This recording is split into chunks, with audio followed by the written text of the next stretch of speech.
Aquí estamos de nuevo, estimados alumnos, y vamos a entrar al módulo 2, que son los paradigmas y la administración.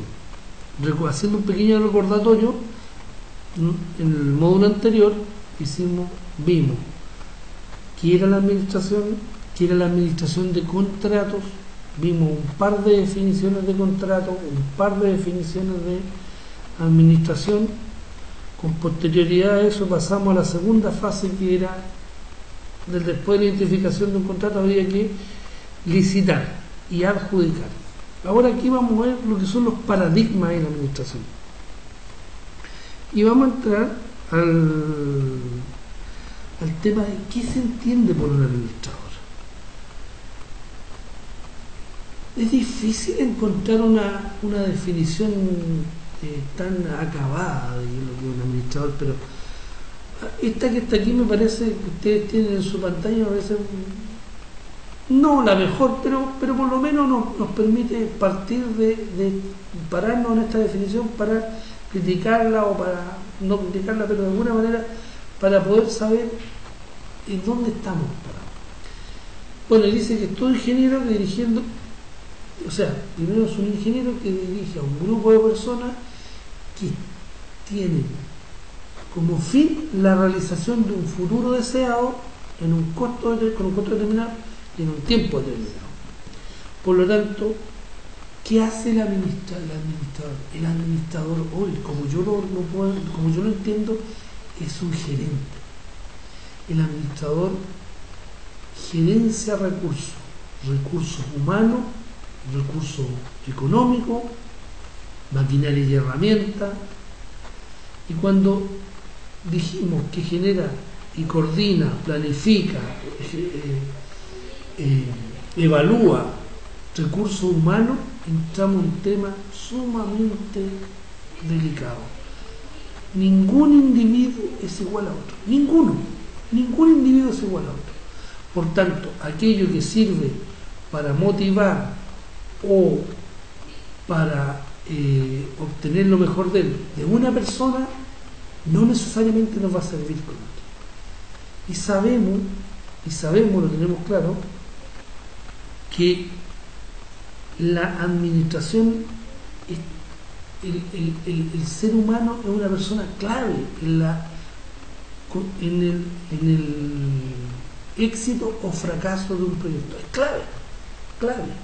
Tanto al elegir las personas que lo van a conducir, como durante su ejecución, como con posterioridad a su ejecución del proyecto, las personas y el capital humano, como se diría tan en boga el concepto, es un elemento de lo más vital. Hoy la riqueza de las compañías no está en la bolsa, no está en sus equipos, no está en sus instalaciones, está en el capital humano. El capital humano es lo que agrega valor. Es un elemento central en la agregación de valor del capital humano. Por tanto, siempre tenemos que estar, cuando administramos proyectos, estar permanentemente precaviendo conflictos futuros permanentemente promoviendo buenas prácticas al interior del grupo de trabajo, liderando, generando buenos ambientes de trabajo, dando oportunidad que la gente sienta que con su trabajo aporta este logro definitivo. Y tal como vimos aquí, hay una definición del verbo administrar, del verbo rector administrar, que dice que es diseñar y mantener un entorno en el que, trabajando en grupo, los individuos cumplan eficientemente los objetivos específicos. Entonces dice diseñar y mantener un entorno donde nosotros podamos extraer lo mejor de cada uno en pos de un fin último, de modo que cumplan eficientemente, no de cualquier manera, eficientemente los objetivos trazados. Entonces tenemos un grupo, es una persona encargada de liderar. Hoy no se puede administrar un contrato si uno no es el líder. Ser líder no es fácil. Liderar es más que conducir. Liderar es motivar, es hacer sentir a cada uno de los que forma parte de este grupo que es indispensable para sí y para el grupo, que su trabajo aporta, generarle un entorno lo más fértil para la creatividad. Eso hoy es administrar. Pero como contrapartida dice, es un proceso que comprende funciones y actividades laborales que los administradores deben realizar para alcanzar los objetivos de la empresa. Un proceso, por lo tanto, un proceso significa una secuencia de actividades que comprende funciones y actividades laborales que los administradores deben realizar para alcanzar los objetivos de la empresa. Entonces, proceso, palabras clave, proceso, funciones, diseñar, mantener, entorno, objetivo específico.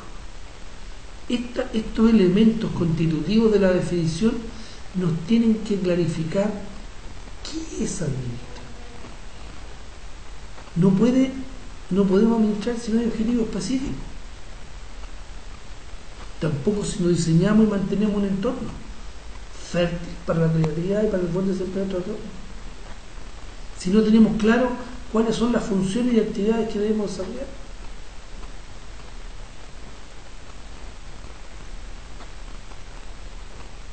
Y ya dijimos, la administración no la vamos a ver desde una perspectiva, específica. La administración la vamos a ver y entender, comprender como un sistema, desde un enfoque sistémico tan en boga en estos tiempos. ¿Qué significa primero un enfoque sistémico? Para eso tenemos que retrotraer esta clase y recurrir nuevamente al origen de la palabra, sistémico. Viene de sistema. ¿Y qué es un sistema? Una de las definiciones que más me gusta dice que es un conjunto de partes relacionadas entre sí. Eso es un sistema, un conjunto de elementos o partes relacionados entre sí. Por tanto, no es un conjunto de elementos así al azar, es un conjunto de elementos que interactúan, que se potencian. Entonces, respecto de esta definición, vamos a ver dos características de los sistemas. En un sistema, el todo es más que la suma de las partes. El sistema 2 más 2 no es 4, 5, es más. Porque esta interacción genera un beneficio mayor que la suma de todas las partes. Ustedes tienen que, y eso tienen que conectarlo con el vocablo o la palabra sinergia. Sinergia. Esta sinergia entre estos elementos humanos que confluyen, esta actividad de administrar, volvemos a la definición, diseñar y mantener el entorno para que el grupo humano alcance los objetivos específicos. Diseñar, mantener un grupo, el entorno para que el grupo humano alcance determinado específico. ¿Ya? Sinergia, potenciamiento entre las partes. El trabajo que hace Juan, que hace Pedro, que hace Julio, es más que la parcialidad de la suma de los trabajos parciales. Puede confluir en un valor muchísimo, una creación de valor mucho mayor que la individualidad de cada uno de ellos. Recuerden, sinergia, un concepto muy relevante, primero. Y el otro, un principio de los sistemas, la recursividad. Todo sistema es parte de un sistema mayor. Una explicación clara. El sistema sanguíneo o o el sistema respiratorio, es parte de un sistema mayor que es la persona humana. Y nosotros somos parte de un sistema mayor que es el medio ambiente, y así sucesivamente. Todo sistema es parte de un sistema mayor. Recursividad, palabra muy vital que no se le pueden olvidar. La sinergia y la recursividad. ¿Ya? Ahora, como vemos la administración como un sistema, todo sistema tiene otra característica. Todo sistema es parametrizable. Parametrizable. ¿Qué significa? Significa que yo le puedo introducir variable y parametrizar, poner, cuantificar. Eso significa. Entonces, en una definición muy burda, tenemos el sistema como un conjunto de elementos interrelacionados entre sí. Tenemos una entrada, un proceso en el cual ocurre una transformación de este input, una salida, una evaluación y una retroalimentación. Y como dijimos, y aquí está ¿cómo se llama? Una cosa que es vital. Hablamos en la primera definición: diseñar y mantener el entorno o ambiente, aquello que rodea el sistema. Entonces, tenemos una entrada, un proceso, entiéndase transformación, una salida, una retroalimentación imbuido en un entorno. ¿Ya? Y aquí hay algunas definiciones que uno puede compartir, pero que nos sirven para iniciar esta conversación, en el cual la entrada, también conocida como la fuerza de arranque, el input, es la que provee el material o la energía para producir. Supongamos que tenemos un sistema para producir o envasar manzana o durazno, entramos al durazno, hay un pesaje o una calibración, sacamos un producto y este producto dice, a ver, tiene tanto calibre para allá.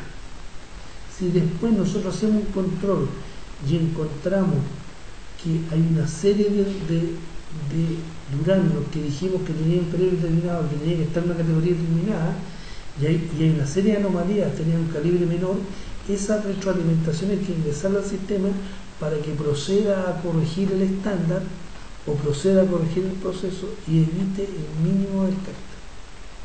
¿Estamos? El entorno. Entonces, estamos hablando de la fuerza de ingreso, del input, también como el material de acción que provee, salida o resultado, producto final al cual se reunieron los elementos y debe ser congruente al objetivo. Procesamiento o proceso, que es el encargado de transformar la entrada en salida, acción. Retroalimentación, siempre tengan esta, no se lo olviden. Cuando hablamos de retroalimentar el sistema, significa que el producto final lo hemos comparado con un estándar preestablecido y hemos observado una desviación respecto a él. ¿Ya? ¿Estamos? Una desviación respecto a él. Entonces siempre, retroalimentación significa comparación con un estándar.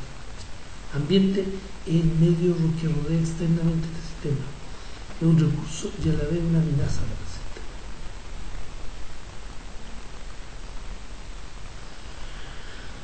Por tanto, la experiencia tiene tres componentes.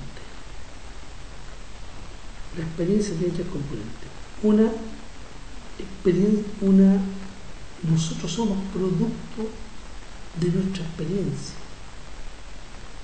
Y nuestra experiencia tiene tres componentes. Primero, un componente individual. Hemos nacido en una familia determinada, en un lugar físico determinado, en una comuna determinada, pensamos en promedio como piensan los chilenos, con algunas desviaciones, inmerso en un sistema cultural católico predominantemente católico, que está en Occidente, que comparte un mínimo de valores, principios, creencias, religión. Y eso nos coloca una impronta, una cierta forma de concebir y de percibir la realidad. Y esa tiene dos componentes. Una experiencia individual que radica básicamente en nuestra familia, que nos ha traspasado los valores, y una experiencia colectiva o social,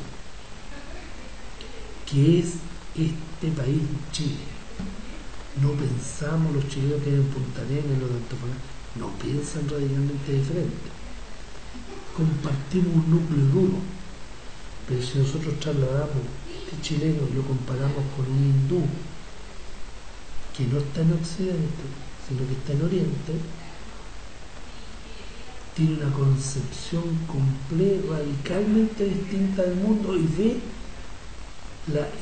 la realidad a través de otros ojos.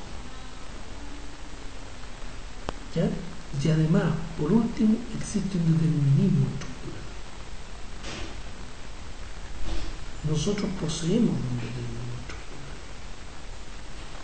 Por ejemplo, a mí me encantaría tener una voz como la que tenía Pavarotti, pero mi voz es una voz ronca, casi afónica permanente.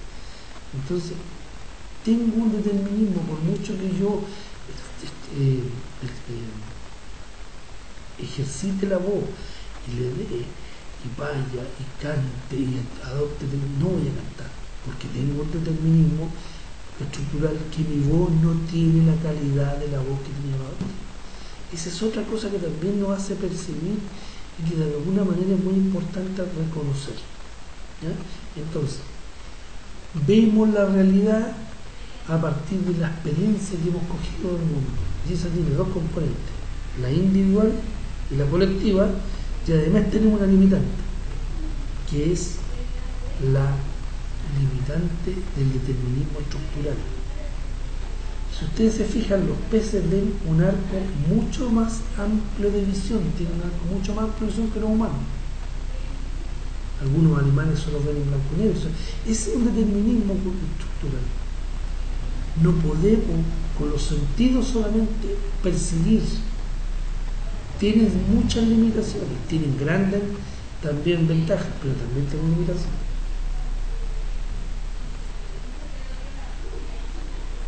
Este tema que vamos a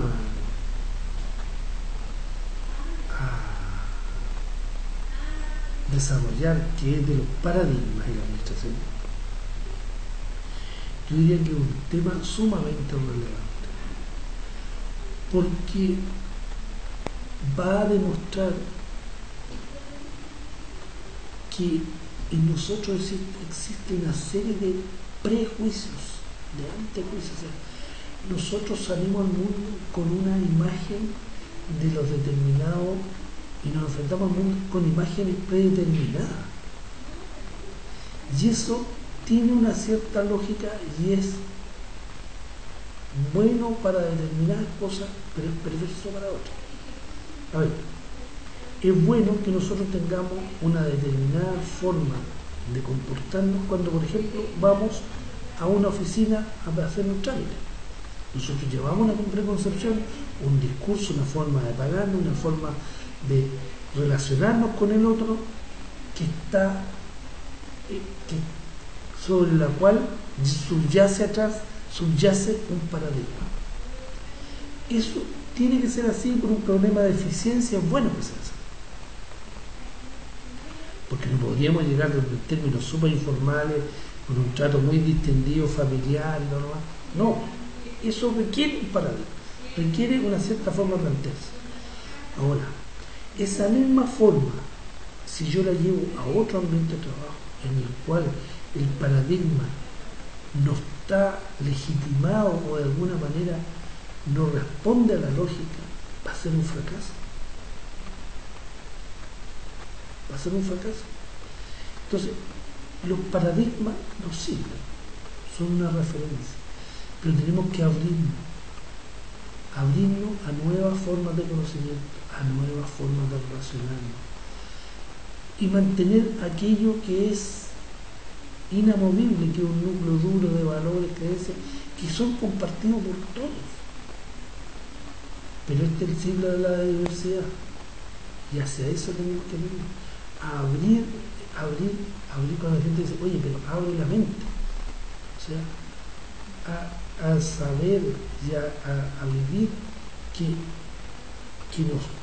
no podemos conocer todo, aceptar que no podemos conocer todo, que nuestro conocimiento de un determinado tema es acotado, es finito, aceptar que hay un gran conocimiento que lo desconocemos, que lo que nosotros conocemos es un peligro. Por tanto, siempre, y profesionalmente yo se lo recomiendo, siempre tener una actitud de apertura, de escucha del otro. Por muy alocado que sea lo que se propone, de repente uno escuchando puede en el grupo o en el trabajo obtener muy buenas soluciones. Pero si nos prejuiciamos así, no, esto tiene que ser así, podemos estar chocando constantemente contra una pared. Entonces, ¿qué tiene que ver el paradigma? El paradigma es una visión de la realidad que nosotros tenemos y que pasa a través de estos filtros que son los prejuicios, los valores, las creencias religiosas y creencias árabes que posee un individuo o una comunidad. ¿Sí? Esta es una cosa extraordinaria porque si usted mire qué es lo que ve el caballero, qué se imagina, se va acercando y se imagina una mujer espectacular, pero no era eso, era un trabajador que está más o menos ligerito en ropa. Bueno, eso que parece jocoso y que lo es, que algo muy entretenido, eso nos muestra cuán sesgada puede ser nuestra visión del mundo. Si nosotros nos quedamos solo en eso, vamos a vivir de una forma absolutamente desvinculada de la realidad. Por lo cual, aquí también, aquí vemos lo que queremos ver en el fondo, no vemos la realidad. Y esta frase es una de tantas frases que se conocen a través de la historia, de aquello que emitieron una frase que pasaron en la historia porque sucedió todo lo contrario. Esta es una anécdota, y hay otra anécdota muy simpática del que cuando se iluminó por primera vez con bombillas, de estas bombillas incandescentes en Nueva York, un sector de Nueva York muy moderno en ese tiempo, el presidente de la compañía de gas que proveía el alumbrado público, en una reunión del directorio a propósito de una sugerencia de uno de los accionistas de la compañía, le dijo que qué estaba haciendo para prever toda esta baja que iba a venir para la compañía de gas, porque lo que era moderno y venía y no había vuelta era la luz eléctrica. A lo que el presidente del directorio de esta compañía dijo, no, eso nunca iba a ocurrir, porque era muy peligroso, nosotros nunca vamos a perder de ser nuestra compañía nunca va a dejar de estar a la vanguardia, va a ser muy exitosa. No, dijo, eso es un invento más medio que no tiene futuro. Bueno, tengo entendido que al año se suicidó porque quebró la compañía de suministro. Esos son los paradigmas que hacen que un paradigma en una estructura de personalidad rígida pueda llevar una compañía al desastre. Otro caso muy moderno es el de BlackBerry, que le costó hace poco una salida al presidente, al vicepresidente, pero volando, porque ellos, en un mercado eminentemente cambiante, el paradigma que usaron lo hizo pensar que estaban en un puerto seguro, que ya no hay, y los iPhones entraron y los dejaron, lo tienen en una situación muy precaria. Entonces, aquí hay una persona que dice, ¿qué no dice? No hay ningún dicho del 77, no hay ninguna razón para que alguien quisiera tener un computador en su casa. ¿Qué le falta? Sin comentarios, parece. Esto, hay dos cosas. Aquí hay, si uno es capaz de ver, hay dos fotos de dos mujeres y dos fotos de un americano y un esquimo. Hay que buscarla. No es fácil. Esto explica por qué nos cuesta ver. Porque nosotros tenemos una imagen y decimos, vamos a hacer una mujer. No, en el fondo no miramos. Llevamos el juicio, no miramos.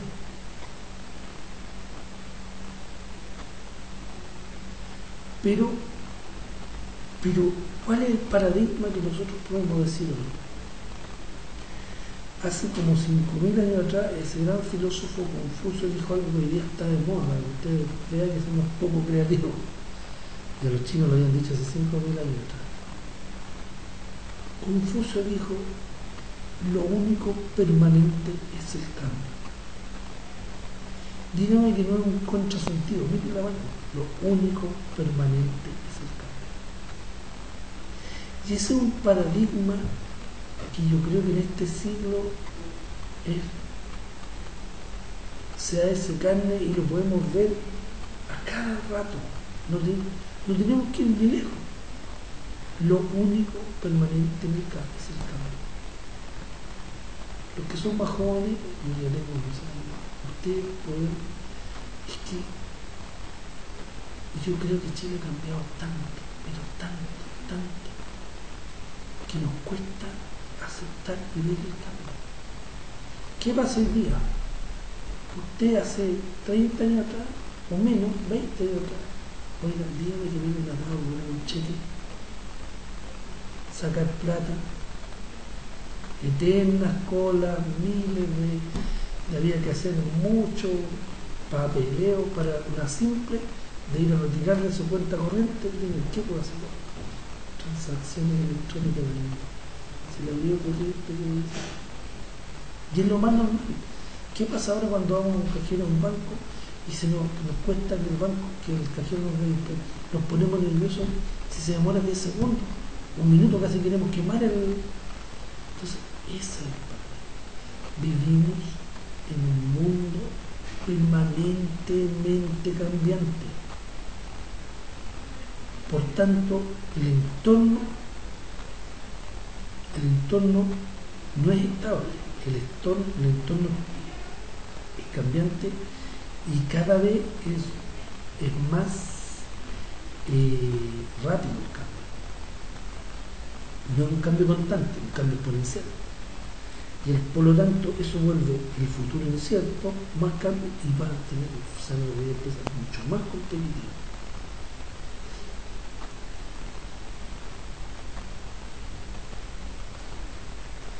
Bueno, y esta es de alguna manera una síntesis de lo que yo le venía pintando. La regla del retorno siempre estar abierto a las nuevas ideas. Es algo que es fácil decirlo, pero en algunas personas es muy difícil de poder que permita esto. O sea, tienen sobre todo los abogados, ¿no?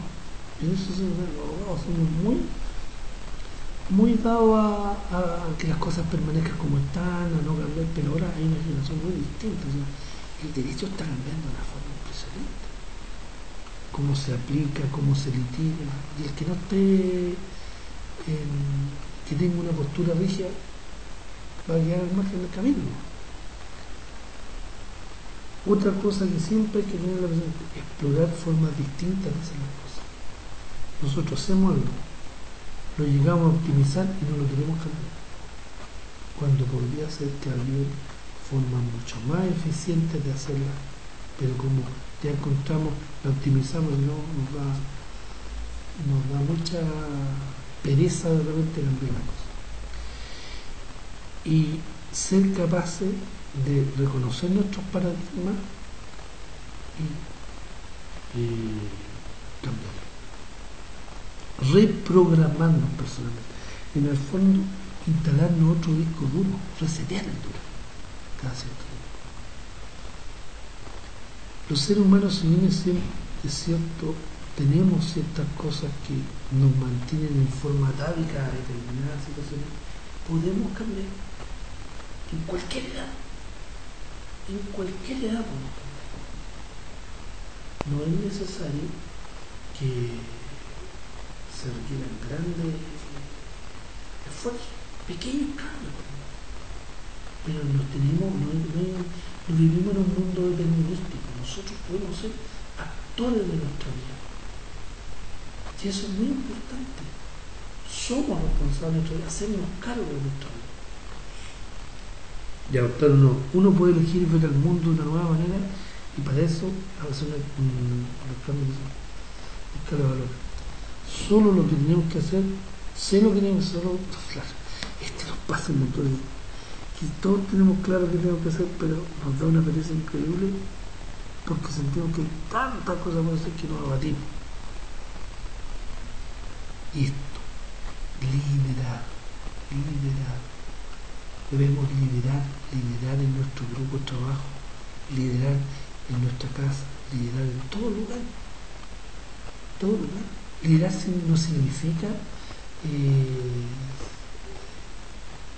ser centro de eso, no, liderar, aportar, contribuir a mejorar el entorno, ser líderes de nuestro hijo, de nuestra familia, escuchar, atento a escuchar. Siempre hay que estar atento a escuchar a otros, aunque suene algo muy descabellado. Las grandes ideas han sido siempre descabelladas para su tiempo. Liderazgo, compromiso. Yo creo que nos falta como cultura comprometernos con el trabajo, comprometernos con nuestras palabras, en serio. O sea, el compromiso es algo que no necesariamente nos va a llegar al éxito. Si no estamos comprometidos con nuestro trabajo, no va a ser un buen trabajo, no va a ser un trabajo de calidad. Vamos a perjudicar a otros. Un compromiso no tiene que ver con eso, ponte la camiseta, no tiene nada que ver con eso. Compromiso tiene que ver con uno mismo, con el deseo profundo, humano, de hacer bien las cosas, de sentirnos que nosotros somos capaces de hacer cosas, de hacerlas bien, de nuestras retribuciones que necesitamos, del reconocimiento de nuestros padres, hacer bien las cosas, comprometerse a hacerlas y tener claro también nuestras limitaciones y potencialidades. No se trata también de crear un optimismo absurdo de no podemos hacer todo, no, porque eso también es una forma de inmadurez. Y tenemos que tener capacidad de análisis del entorno. Yo soy convencido que como sociedad siempre nos llevamos mirando el ombligo. No miramos, como cultura siempre nos vivimos mirando como el ombligo, mirando para adentro. Tenemos que tener una mirada mucho más amplia, más abierta, más totalizante. ¿Dónde estamos? Saber dónde estamos es lo que pasa. Eso es un elemento de análisis brutal y súper necesario. Y el otro, trabajo en red. Hoy, el que no trabaje en equipo no tiene cabida en el trabajo. No es como antes que a uno le daban su trabajo, podía hacerlo solo en su oficina, no interactuar. No, hoy día es tremendamente intelectual. Cualquier cosa, cualquier decisión que yo tome en mi trabajo va a afectar a varios más en el suyo. Por tanto, el trabajo en equipo, algo muy recurrente, una frase muy recurrente, pero muy poco logrado.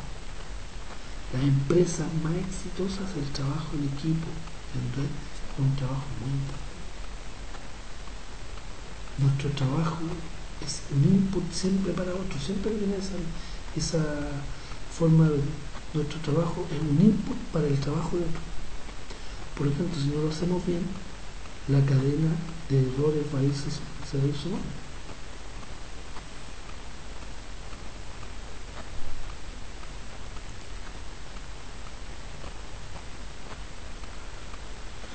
Bueno, alumno, en esta, en esta, en esta parte del módulo, en esta segunda reunión o clase, hemos visto los conceptos de administración, nuevamente, un par de definiciones, elementos centrales que no pueden faltar en el verbo rector, que administrar, diseñar, mantener un entorno,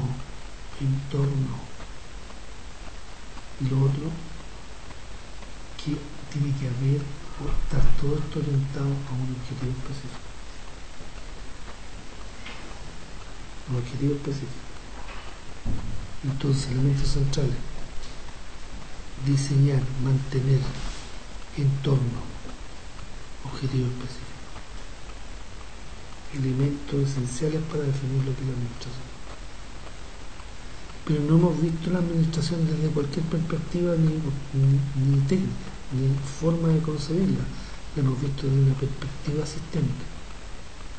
Hemos definido lo que es un sistema, hemos descrito sus partes principales, tales como la entrada, transformación, salida, retroalimentación, entorno.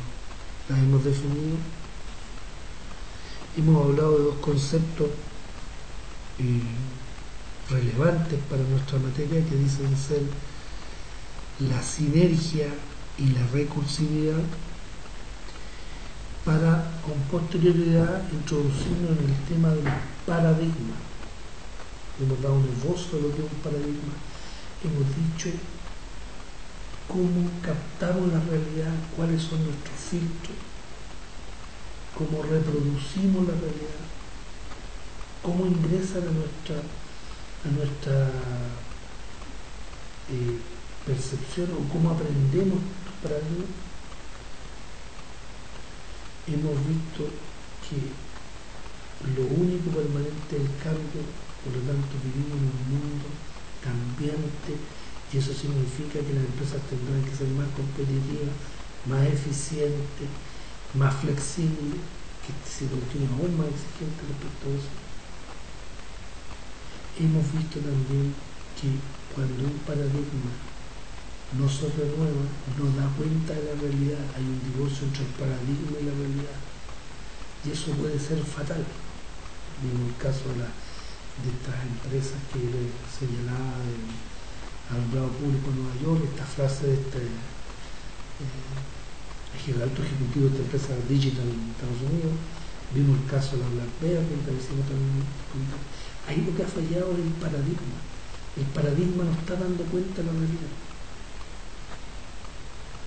¿Qué vimos entonces? Vimos entonces, vimos cuán bueno pueden ser los paradigmas si, por un lado, dan cuenta de la realidad, pero cuán perverso puede ser si existe un divorcio absoluto entre el paradigma que queremos aplicar en la organización y la realidad de esa organización. Vimos también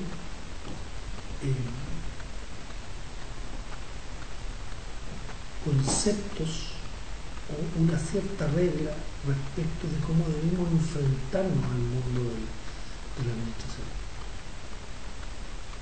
Conocido como la regla cero. Primero, estar siempre abiertos a nuevas formas de hacer las cosas. Segundo, tener la certeza que los paradigmas se pueden y se deben cambiar. Y tercero, que los paradigmas nos ayudan tremendamente a poder llevar a cabo la administración. Siempre estamos bajo un paradigma. ¿Ya? Y que primero tenemos que reconocer nuestros paradigmas para poderlos superar. Si no somos capaces de reconocerlos, no los vamos a poder superar. Bueno, hemos llegado al final de esta clase y no resta más que darle las gracias por su atención, y nos veremos en las próximas clases. Les deseo un buen, una buena comprensión de los temas y me despido esperando que este medio por el cual nos contactamos y el contenido de las clases le haya sido útil. Muchas gracias, buenas noches.